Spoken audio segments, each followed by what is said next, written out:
Welcome to రాజనీతి. ప్రభువుల కాలం పోయింది. ఇప్పుడు ప్రభుత్వాల యుగం నడుస్తోంది. ప్రభువుల కాలంలో ఆదేశాలు మాత్రమే అమలయ్యేవి. ఇక ప్రభుత్వాల యుగంలో ఏకపక్షపు ఆదేశాలకు ఆస్కారమే లేదు.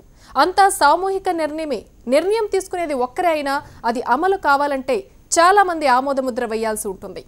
ఈ సూత్రంతోనే ప్రజాస్వామ్య స్ఫూర్తి దాగి ఉంది. అలాంటి ప్రజాస్వామ్య స్ఫూర్తిని ఆకాశానికి ఎత్తిపడుతూ తాజాగా రాష్ట్రపతి ఎన్నిక పూర్తయింది. ఈ నెల 20న తేలిపోయే ఫలితాల్లో తరువాతి రాష్ట్రపతి ఎవరన్నది లాంఛనమే.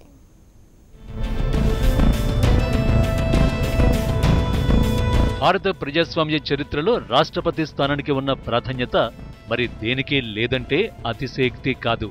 దేశానికి 14వ రాష్ట్రపతిగా రాజ్యాంగ పదవిని అధిరోహించనున్న రామ్నాథ్ కోవింద్ ఎన్నిక లాంఛనమే కానుంది. ఎన్డీఏ అభ్యర్థిగా బరిలోకి దిగిన కోవింద్ ఎన్డీయేతర పక్షాల మద్దతు సైతం కూడగట్టడంతో ఎలక్టరల్ కాలేజీలో ఆయన గెలుపు నల్లేరుపై నడకగా మారింది. ఆయనకు ప్రత్యర్థిగా మీరా కుమార్ బరిలో నిలిచినా యూపీఏ పక్షాల పూర్తి మద్దతు పొందలేకపోయారు. జేడీయూ, బీజేడీ, ఏఐఏడీఎంకే వంటి పార్టీల మద్దతు కోవింద్కే దక్కడంతో అది యూపీఏలో చీలికకు దారితీసింది. అటు టీఆర్ఎస్, వైసీపీ వంటి పార్టీలు కూడా బేషరతుగా మద్దతునిచ్చాయి. ఇక మీరా కుమార్ కు SP, BSP, RJD, DMK, Trinamool, Aam Aadmi వంటి పార్టీలు మద్దతుగా నిలిచాయి. శక్తి మేరకు కోవింద్, మీరా కుమార్ పలు రాష్ట్రాలు పర్యటించి ఎమ్మెల్యేలు, ఎంపీల మద్దతు కూడగట్టేందుకు యత్నించారు. పార్లమెంటుతో పాటు దేశంలోని 32 కేంద్రాల్లో ఎన్నికలకు ఏర్పాట్లు జరిగాయి.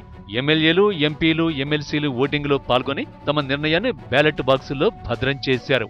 ఫలితాలు ఈ నెల 20న వెలువడతాయి.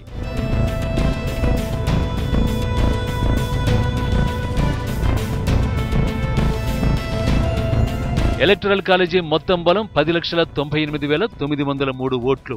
అందులో 50% ఓట్లు దాటిన వారు రాష్ట్రపతిగా ఎన్నికైనట్టు లెక్క. అభ్యర్థులు కూడగట్టిన మద్దతు ప్రకారం కోవింద్కు దాదాపు 63% ఓట్లు పొందే అవకాశం ఉంది. ఇక మీరా కుమార్కు లభిస్తున్న మద్దతు ప్రకారం దాదాపు 39% ఓట్లు పొందే అవకాశం ఉంది. భారత్లో అమలవుతున్న ప్రజాస్వామ్యం ఎంతో ఆదర్శవంతంగా ఉందంటూ ఇప్పటికే అనేకసార్లు ప్రపంచ దేశాధినేతలతో మన్ననలు అందుకుంది.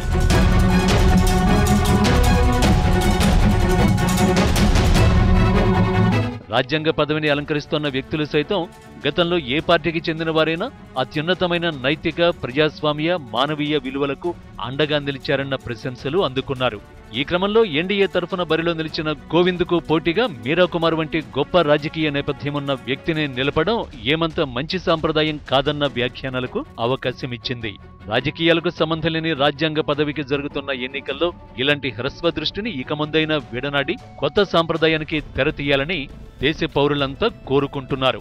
ఈ నెల 25తో ప్రణబ్ ముఖర్జీ పదవీకాలం ముగుస్తోండగా 20వ తేదీనే రాష్ట్రపతి ఎన్నికల ఫలితాలు వెల్లడవుతున్నాయి. కొత్త రాష్ట్రపతి చేత ప్రమాణ స్వీకారం చేయించి ఇప్పుడు ప్రథమ పౌరుడిగా ఉన్న ప్రణబ్ హుందాగా తప్పుకుంటారన్నమాట.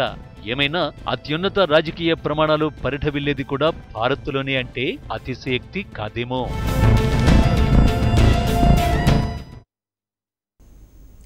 ఎన్నికల సమయంలో